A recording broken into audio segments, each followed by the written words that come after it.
साथीहरु तपाईले पक्कै पनि फेसबुक चलाउनुहुन्छ होला, त्यसलाई चाहिँ मोनेटाइज पक्कै पनि गराउन तपाईको इच्छा पक्कै पनि होला।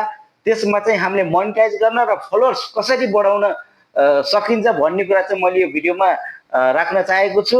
र तपाईहरुले के गर्नु पर्यो भन्दा तपाईले चाहिँ यो भिडियोमा गएर चाहिँ म लेखेर चाहिँ कमेन्ट गर्नुहोस् र जसले यो भिडियोमा चाहिँ म लेखेर कमेन्ट गर्नुहुन्छ र उहाँले चाहिँ एउटा मलाई अर्को मले फलो गरोस् र अर्को मले अर्को मलाई फलो गरोस्।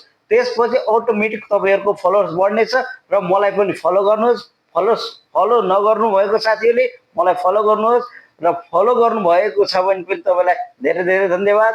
हामीले चाहिँ एक अर्कालाई चाहिँ सपोर्ट गरेर हामी जसरी नि अगाडि बढ्न सकिन्छ, त्यही भएर म लेखेर चाहिँ यो भिडियोमा चाहिँ म लेखेर चाहिँ एक अर्कालाई चाहिँ हेल्प गरेर एक अर्कालाई सपोर्ट गरेर हामी चाहिँ अगाडि बढ्न सकिन्छ।